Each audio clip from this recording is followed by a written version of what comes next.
Hello, dear aspirants. Welcome to the official YouTube channel of the Home Academy. If you like our videos, do share with your friends and do not forget to subscribe the Home Academy YouTube channel. Also follow us on Facebook page as well as Instagram and Telegram pages. तो friends, जैसा कि आप जानते हैं, हम आपकी जो है रिवीजन सीरीज लेके आए हुए हैं। हमने आपको जो है केमिस्ट्री के इम्पोर्टेंट रिवीजन करा दी है। हमने आपकी जो है बायोलॉजी की रिवीजन स्टार्ट की है और आज जो है उसका सेकंड पार्ट है। तो लास्ट टाइम में जो हम पढ़े थे, हम क्लोरोफिल तक जो है वो पहुंचे हुए थे और यहाँ तक जो जो इम्पोर्टेंट वन लाइनर कंसेप्ट है वो हमने जान लिए थे। तो वो स्टूडेंट जो अभी तक अपनी प्रिपरेशन स्टार्ट नहीं की है, अपनी एग्जामिनेशन में बिजी थे या कहीं और बिजी थे, तो आप जो है ये आपके लिए बहुत ही बेनिफिशियल सीरीज होने वाली है, क्योंकि यहाँ पर हम जो है वो शॉर्ट में जो है इम्पोर्टेंट इम्पोर्टेंट कंसेप्ट को जो है वो यहाँ पर आपसे शेयर करते हैं जो अक्सर एग्जामिनेशन में पूछे जाते हैं।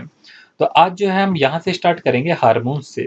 देखिए, हार्मोन्स जो होते हैं, अगर हम प्लांट के हार्मोन्स की बात करेंगे तो हमारे पास 5 इंपॉर्टेंट हार्मोन्स हैं। आपने इनके नाम भी सुने होंगे। ऑक्सिन है, जेबेलिन्स है, साइटोकाइनिन्स है, एब्सिसिक एसिड है और इथाइलिन है। अब इनसे रिलेटेड इंपॉर्टेंट जो फैक्ट होते हैं वो 2 ही इंपॉर्टेंट फैक्ट है जो अक्सर एग्जामिनेशन में पूछे जाते हैं, वो हम यहाँ पर डिस्कस कर लेते हैं। तो पहला हमारे ऑक्सिन से पूछा जाता है कि ऑक्सिन का जो फंक्शन है वो आपको याद होना चाहिए। ऑक्सिन जो हार्मोन है, it controls the growth of the plant. तो आपके पास ऑप्शन में दिया जाएगा कि which hormone control the growth of the plant, और नीचे आपके पास यही 4 ऑप्शन दिए गए होंगे, ऑक्सिन, जेबेलिन, साइटोकाइनिन्स और एब्सिसिक एसिड। तो आपको याद रखना होगा, ऑक्सिन हार्मोन जो होता है वो क्या करता है, प्लांट की ग्रोथ को जो होता है वो कंट्रोल करता है। और यहीं पर हमारे पास दूसरा जो है इंपॉर्टेंट पॉइंट, वो है इथाइलिन से रिलेटेड। इथाइलिन जो है वो एक अकेला हार्मोन है इन 5 हार्मोनों में से जो कि गैसियस फॉर्म में मिलता है। और आपके पास यही क्वेश्चन आता है कि which hormone is gaseous, for which hormone is found in gaseous state. तो कौन सा होगा, वो हमारा इथाइलिन होगा। तो बहुत इंपॉर्टेंट है। इथाइलिन जो होता है वो एक गैसियस फॉर्म में मिलता है। और दूसरा इसके लिए इंपॉर्टेंट होता है कि ये जो हमारा इथाइलिन होता है, it helps in the ripening of the fruits. ये जो फल होते हैं, फ्रूट्स जो होते हैं, उनकी राइपनिंग के लिए यूज होता है, उनको पकाने के लिए जो है वो यूज होता है। जैसे आप देखते हैं कि बनानास आते हैं फ्रूट मंडी में, ठीक है, तो वो उस वक्त जो है वो पके हुए नहीं होते, कच्चे होते, बट उन पे जो है इथाइलिन डाला जाता है ताकि वो जो है वो पक जाए और जो है वो खाने के काबिल बन जाए। ठीक है, आप उसको बेचने के काबिल जो है बना देते हैं। तो ये आपके लिए जो है एक इम्पॉर्टेंट फैक्ट था जो वन डे कॉम्पिटिटिव एग्जामिनेशन में अक्सर पूछते हैं। तो उम्मीद है कि आप ये भूलेंगे नहीं। तो यहाँ पर हम कुछ भी जो है वो डिटेल में नहीं पढ़े, ये सिर्फ जो है एक रिवीजन सीरीज है। अब अगला क्वेश्चन जो है पॉइंट नंबर 7 होगा हमारा, वो एसिड रेन से होगा। एसिड रेन जो है, आप इसका नाम भी जो है वो सुने हैं और मैंने आपको जो है वो एसिड रेन तो के कुछ क्वेश्चंस पहले भी कराए हुए हैं मॉक टेस्ट में, जब मैं मल्टीपल चॉइस क्वेश्चन जो है अपलोड करता था। ग्रीन हाउस के भी कराए हुए हैं और इनके बारे में जो है डिटेल वीडियो भी चैनल पे अवेलेबल है, बट वो आपके लिए नहीं थी, वो पहले बनाई हुई है, बट आप देख सकते हैं। तो एसिड रेन से क्या क्या क्वेश्चन आते हैं, आपके पास क्वेश्चन पूछा जाता है कि एसिड रेन जो है वो किस किस ऑक्साइड से होता है, इसका काज क्या होता है, और नीचे 4 ऑप्शन जो है बना के दिए जाते हैं। तो एसिड रेन के लिए जो है वो आप याद रखेंगे, सल्फर डाइऑक्साइड है, सल्फर ट्राइऑक्साइड है और नाइट्रोजन ऑक्साइड है। तो कहने का मतलब सल्फर के ऑक्साइड या नाइट्रोजन के ऑक्साइड, यही काज होता है एसिड रेन का। अब ये क्या, कैसे जो है ये एसिड रेन होती है, एक्चुअली में ये एनवायरनमेंट में जो वाटर होता है, ये जो हमारा वाटर होता है एनवायरनमेंट में जो वाटर होता है, ये सल्फर के ऑक्साइड और नाइट्रोजन के ऑक्साइड उस वाटर से मिलते हैं। और उस वाटर से मिलने के बाद जो है सल्फर के ऑक्साइड सल्फ्यूरिक एसिड बनाते हैं और नाइट्रोजन के ऑक्साइड क्या बनाते हैं, नाइट्रिक एसिड बनाते हैं, जिसका फार्मूला क्या होता है, HNO3। और ये जब एसिड जो है जमीन पे पहुंचते हैं, हमारी अर्थ पे पहुंचते हैं, तो ये क्या करते हैं, एसिड रेन करते हैं, क्योंकि इनके अंदर सल्फ्यूरिक एसिड है और नाइट्रिक एसिड है। तो उम्मीद है कि आप ये पॉइंट जो है वो भूलेंगे नहीं, और आप हमारे टेलीग्राम पेज पे जो है ज़रूर ज्वाइन करिए, क्योंकि वहाँ पर हम क्विज़ेज़ कर रहे हैं। ठीक है, इंग्लिश की मैंने क्विज़ेज़ उस पे अपलोड की है, तो साइंस से रिलेटेड क्विज़ करते हैं, आपकी हिस्ट्री से रिलेटेड क्विज़ करते हैं, तो आपका जो है वो हर जो सब्जेक्ट है उससे रिलेटेड हम क्विज़ करेंगे, तो हर कोई सब्जेक्ट जो है साथ-साथ चलता रहेगा। अब लिंक जो होगा वो टेलीग्राम का वो डिस्क्रिप्शन में होगा। टेलीग्राम का भी होगा, फेसबुक का भी होगा, जो जो सोशल मीडिया हैंडल है आप उन पे ज्वाइन कर सकते हैं। अब हम अपने ब्लड पे आते हैं। ठीक है, अब ब्लड पे जो है मैंने एक डिटेल वीडियो जो है वो आपको अपलोड की हुई है, एक नहीं बल्कि दो वीडियोस है।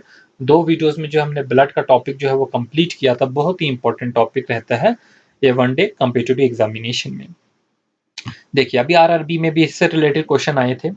ह्यूमन ब्लड जो है, पहली बात, जो ब्लड क्या है, एक कनेक्टिव टिश्यू है। ब्लड यानी कि लिम्फेटिक सिस्टम में आता है। जैसे हम जो है बायोलॉजी में पढ़ते हैं lymphatic system, central nervous system, digestion system, respiratory system, ठीक है, एक्सक्रिएटरी सिस्टम। इस तरीके से हमारा जो लिम्फेटिक सिस्टम है उसमें ब्लड हम पढ़ते हैं। और ब्लड क्या होता है, पहला पॉइंट जो याद रखेंगे, एक कनेक्टिव टिश्यू है। तो आपके पास ऐसा भी पूछा जा सकता है, ब्लड जो है वो कौन सा टिश्यू है, तो आप जो है वो याद रखेंगे ये कौन सा है, ये कनेक्टिव टिश्यू है। अब जो है इसके लिए तो ऐसे याद रखेंगे, ब्लड जो है एक फ्लूइड कनेक्टिव टिश्यू है जो कि प्लाज्मा और ब्लड सेल से मिलकर बनता है। दूसरा इंपॉर्टेंट जो है पॉइंट वो ये है कि पीएच कितना होता है ब्लड का। ब्लड का पीएच जो है 7.3 से लेकर 7.4 तक जो है वो वेरी करता है। तो मतलब ये स्लाइटली जो है वो एल्कलाइन होगा, इसका जो नेचर होगा वो बेसिक होगा। अगर 7 से कम होता तो वो एसिडिक होता। तो यहाँ याद रखेंगे, पीएच जो है अक्सर एग्जामिनेशन में पूछा जाता है, तो याद रख लेंगे आप। अब जो हमारा जो है अडल्ट जो ह्यूमन बीइंग होता है, अडल्ट जो पर्सन होता है, उसके अंदर कितना ब्लड होता है, तकरीबन जो है 5 to 6 लीटर जो है ब्लड होता है। बट ये वेरी करता है, ये क्या करता है, वेरी करता है। तो ये भी पॉइंट आप याद रखेंगे, वो मैंने इसमें जो है वो लिखा नहीं है यहाँ पर, बट आप याद रखेंगे जो अडल्ट पर्सन होता है, एक अडल्ट ह्यूमन बीइंग जो होता है, उसके अंदर 5 से 6 लीटर का जो है वो ब्लड होता है। फिर तो अगला हम देखेंगे, जो ब्लड होता है ये बेसिकली जो है ब्लड जो है, ये मैं कहूँ ये प्लाज्मा और ब्लड सेल से मिलके बनता है। ठीक है, तो प्रोटीन जो ब्लड प्लाज्मा में मिलती है वो 3 टाइप्स की जो है वो प्रोटीन्स होती है। बेसिकली जो है प्लाज्मा जो है वो हमारा जो है वो एक येलो ट्रांसपेरेंट जो होता है प्लाज्मा, इसका जो है ये 60% ब्लड का पार्ट रहता है एक, और ब्लड सेल्स फिर अलग रहते हैं। 60% में जो प्लाज्मा होता है, बट इस 60% की भी अगर हम बात करेंगे ना, इस ब्लड प्लाज्मा जो 60% है, इसके अंदर जो 90% होता है वो क्या होता है, वो वाटर होता है। 90 to 92% जो होता है एक्चुअली में वो वाटर होता है। और उसके अलावा 7% जो होते हैं वो ऑर्गेनिक सबस्टेंस होते हैं, जिनमें एल्ब्यूमिन आती है हमारी, ये प्रोटीन्स है या ऑर्गेनिक सबस्टेंस कहेंगे हम इनको। फाइब्रिनोजेन है इसमें, और प्रोथ्रोम्बिन होती है इसमें। इसकी डिटेल वीडियो आप जो है वो देख सकते हैं, बट यहाँ पर आप रिवीजन कीजिए, यही पॉइंट्स जो है एग्जामिनेशन में पूछे जाते हैं। तो फिर हमारे पास जो है वो ब्लड कार्पसल्स होते हैं। अब ब्लड कार्पसल्स जो है इनसे भी क्वेश्चन पूछे जाते हैं अक्सर, तो इसके बारे में पढ़ेंगे। यहाँ पर मैंने समअप किया हुआ है सारा कुछ। ब्लड जो कार्पसल्स होते हैं, इसके अंदर हमारे पास जो है 3 कार्पसल्स है। एक आपके पास रेड ब्लड कार्पसल्स है, फिर व्हाइट ब्लड कार्पसल्स है, और फिर हमारे पास ब्लड प्लेटलेट्स होती है। और तीनों जो है वो बहुत ही इंपॉर्टेंट होती है। आरबीसीज जो है आपने नाम तो सुना होगा ना, आरबीसीज यानी कि रेड ब्लड कार्पसल्स होता है। इसका काम क्या होता है, ये ट्रांसपोर्ट करता है ऑक्सीजन को। क्या करता है ये आरबीसीज जो होता है, सॉरी, आरबीसीज जो होता है ये क्या करता है, ये ट्रांसपोर्ट करता है ऑक्सीजन को two different cell. Different different जो सेल्स होते हैं बॉडी के, उन उधर ऑक्सीजन को जो है वो ट्रांसपोर्ट करता है, और वहीं से जो है वो ऑक्सीजन को वापस भी लाता है। ठीक है, तो ये हमारा आरबीसीज हो गया। फिर व्हाइट ब्लड सेल जो है डब्ल्यूबीसीज जो होता है, ये हमारे इम्यून सिस्टम को प्रोटेक्ट करता है। डिफरेंट डिफरेंट जो डिजीजेस होती है उनसे जो है हमारा व्हाइट ब्लड सेल्स हमारी बॉडी को प्रोटेक्ट करता है।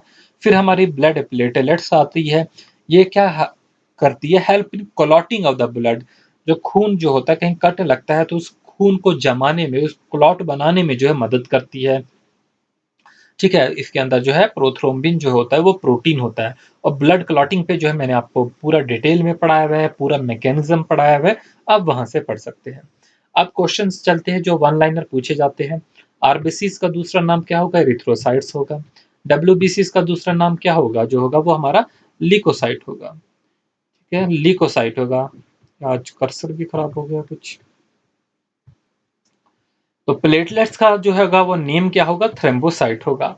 अब जो अक्सर क्वेश्चन पूछा जाता है वो क्या होता है, life span of RBCs. Red blood cell का जो लाइफ स्पेन होता है वो कितना होता है। तो रेड ब्लड सेल का जो लाइफ स्पेन होता है वो 120 टू 120 डेज का होता है, और मैंने आपको बहुत बार जो है ये क्वेश्चन करवाया है। फिर हम बात करेंगे डब्ल्यूबीसीज का लाइफ स्पेन जो होता है वो 2 टू 3 डेज का होता है। प्लेटलेट की बात करेंगे तो ये 7 डेज का होता है। फिर हम देखेंगे मोस्ट एबंडेंट जो होता है वो रेड ब्लड कार्पसेल्स ही होता है बॉडी में। सबसे ज़्यादा जो होता है वो हमारे पास आरबीसीज ही होता है। और आरबीसीज के लिए याद रखेंगे ये नॉन न्यूक्लिएटेड होता है। क्या होता है? नॉन न्यूक्लिएटेड होता है। इसके अंदर न्यूक्लियस जो होता है वो नहीं होता है, और इसी के अंदर हमारा हेमोग्लोबिन होता है। और हेमोग्लोबिन क्या होता है? रेस्पिरेटरी पिगमेंट है। बट यहाँ पर भी कुछ एक्सेप्शंस होती है। हमारा जो न्यूक्लियस है वो माइटोकॉन्ड्रिया एंड जो है एंडोप्लाज्मिक रेटिकुलम में जो है वो एब्सेंट होता है। बट यहाँ पर एक्सेप्शन हमारे पास केमल और लेमा की है, और ये एक्सेप्शन याद रखेंगे। फिर डब्ल्यूबीसीज की बात करेंगे, इसके अंदर न्यूक्लियस जो होता है वो प्रेजेंट होता है। डब्ल्यूबीसीज जो होता है वो न्यूक्लिएटेड होता है और ये कलरलेस होता है। और इसमें एक और बात याद कर रखेंगे, ये ग्रेनुलर भी हो सकता है और ए ग्रेनुलर भी होगा। फिर प्लेटलेट्स की बात करेंगे, प्लेटलेट्स में भी जो है वो भी नॉन न्यूक्लिएटेड होता है। इसके अंदर भी जो है वो न्यूक्लियस जो होता है वो एब्सेंट होता है। ठीक है। प्लेटलेट्स की जो है वो लाइफ स्पेन मैंने 7 डेज लिखाई, कहीं कहीं आपको जो है 8 टू 10 डेज भी मिलेगी लिखी हुई। फंक्शन भी हम जो है वो इसके पढ़ चुके हैं। अब यहीं पर मैं थोड़ा सा डब्ल्यूबीसीज के ही बारे में बोल दूं, इसमें कुछ इंपॉर्टेंट चीज़ें भी है। जैसे कि डब्ल्यूबीसीज में हम पढ़े थे एससीएम जो है वो इओसिनोफिल्स के बारे में पढ़े थे। ठीक है, जिन्हें हम एसिडोफिल्स भी कहते हैं। ठीक है, they play an important role in hypersensitivity में जो है ये इम्पॉर्टेंट रोल होता है। फिर बेसोफिल्स जो होते हैं वो चिकन पॉक्स में उनका रोल होता है। ठीक है, जो चिकन पॉक्स जब भी किसी इंसान को होता है तो क्या चीज़ इंक्रीज होती है? बेसोफिल जो होती है वो इंक्रीज हो जाती है, और याद रखेंगे ये पॉइंट आप। फिर न्यूट्रोफिल जो होता है वो बैक्टीरियल इन्फेक्शन में इंक्रीज होता है। ये मैंने लिखे नहीं है बट याद रखेंगे, इसमें मैं आपको क्विज करा दूंगा टेलीग्राम पे। बेसोफिल याद रखेंगे, चिकन पॉक्स जब होता है तब बेसोफिल्स का कंटेंट जो है वो इंक्रीज होता है। नॉर्मली 2% होते हैं, 2% से ज्यादा हो जाते हैं। फिर न्यूट्रोफिल जो होते हैं वो बैक्टीरियल इन्फेक्शन की वजह से जो वो इंक्रीज हो जाते हैं। हाँ, आजकल जैसे कि वायरस फैला हुआ है। अब वायरस इन्फेक्शन में क्या चीज़ इंक्रीज होती है? वो हमारे लिम्फोसाइट इंक्रीज होते हैं। नॉर्मली जो है वो 26% होते हैं, बट ये जो है वायरल इन्फेक्शन के वक्त जो है वो इंक्रीज हो जाते हैं। और जो हमारा जो एक और डिजीज है ट्यूबरक्लोसिस, उसके टाइम जो है मोनोसाइट इंक्रीज होते हैं। तो बहुत ही इंपॉर्टेंट ये पॉइंट्स है, बट ये लिखे नहीं है। अब हमारा जो है अगला जो है हमारा ये एक और पॉइंट है, ये भी यहाँ से क्वेश्चन पूछे जाते हैं। जितने भी हमने ब्लड के अभी कार्पसल देखे, ये सभी कहाँ पर बनते हैं? आपके पास क्वेश्चन अगर आता है तो ये बोन मैरो में बनते हैं। कहाँ पर बनते हैं? बोन मैरो में बनते हैं। जितने भी हमारे पास ब्लड कार्पसल्स है बोन मैरो में बनते हैं।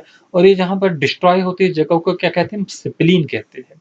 तो आपके पास क्वेश्चन आता है, ठीक है, ग्रेवयार्ड ऑफ आरबीसीज किसे कहते हैं? क्या आता है? ग्रेवयार्ड ऑफ आरबीसीज किसे कहते हैं? तो वो क्या होता है? सिप्लीन होता है। सिप्लीन को कहा जाता है ग्रेवयार्ड ऑफ आरबीसीज। तो दोस्तों, अगर अभी तक आपने हमारे यूट्यूब चैनल को जो है वो सब्सक्राइब नहीं किया है तो सबसे पहले चैनल को सब्सक्राइब कीजिए। हम आपको कम से कम टाइम में जो है मैक्सिमम बेटर कंटेंट देने की कोशिश करते हैं, ताकि आपका टाइम भी ज़्यादा जो है वो ज़ाया ना हो, और आप जो है आपके लिए ये जो भी सेशन होंगे ये आपके लिए जो है वो बेनिफिशियल होंगे। ठीक है, और आप जो है कमेंट सेक्शन में इसके बारे में बता सकते हैं। एक और इम्पॉर्टेंट क्वेश्चन, बहुत ही इंपॉर्टेंट क्वेश्चन है, कभी कभी आपको पूछा जाता है ये आरबीसी और डब्ल्यूबीसी का रेशो। तो आपको पता होना चाहिए, अगर हमारे पास WBC1 होगा तो आरबीसी जो होगा वो 600% होगा इसका। तो मतलब आरबीसी का जो है वो इतना ज़्यादा कंटेंट होगा बॉडी में, और डब्ल्यूबीसी जो होगा जस्ट 1% होगा।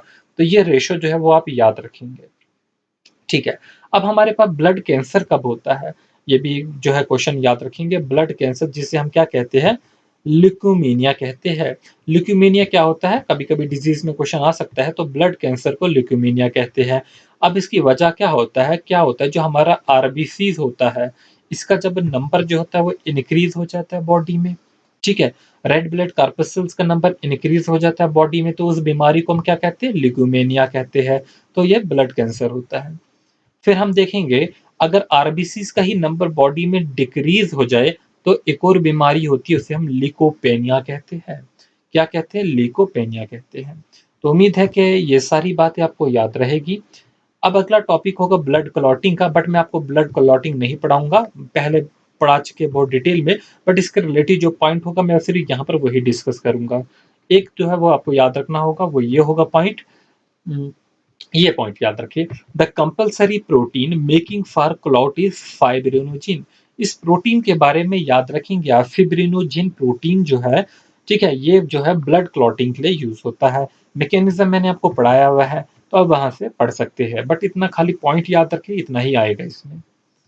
फिर अब हम ब्लड ग्रुप्स के बारे में पढ़ेंगे। अब ब्लड ग्रुप्स के बारे में तो आपको पता ही है कि इसमें से कभी कभी यूनिवर्सल डोनर पूछा जाता है, यूनिवर्सल एक्सेप्टर पूछा जाता है, ये चीजें आप याद रखेंगे। तो हमारे पास जो ब्लड ग्रुप है बेसिकली जो है वो 4 ब्लड ग्रुप है, ठीक है। ब्लड ग्रुप यानी कि फिनोटाइप कौन कौन से है, ब्लड ग्रुप ए है, ब्लड ग्रुप बी है, ब्लड ग्रुप ए बी है, और ब्लड ग्रुप ओ होगा। ये 4 हमारे पास फिनोटाइप हैं। तो एंटीजन जो होंगे इनके, एंटीजन कहाँ पर होंगे, रेड ब्लड सेल्स में होते हैं, ठीक है। तो एंटीजन जो होंगे,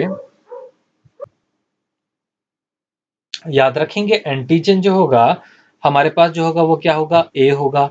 ब्लड ग्रुप ए की अगर हम बात करेंगे तो इसमें एंटीजन क्या होगा, ए होगा, ठीक है। मैं मिटा देता हूँ ये, तो यहाँ पर हम ब्लड ग्रुप ए को पकड़ के चलते हैं इस वक्त, याद रखेंगे पूरा इस कॉलम को, ब्लड ग्रुप ए। अब ब्लड ग्रुप ए को हम देखेंगे, इसके अंदर सारा कुछ, ब्लड ग्रुप ए का फिनोटाइप ए होगा, एंटीजन जो होगा वो क्या होगा, वो ए होगा। एंटीजन कहाँ पर होता है, हमारी जो है वो रेड ब्लड सेल्स में होगा। एंटीबॉडी जो होगी, ठीक है, एंटीबॉडी जो होगी वो हमारे प्लाज्मा में होगी, ठीक है।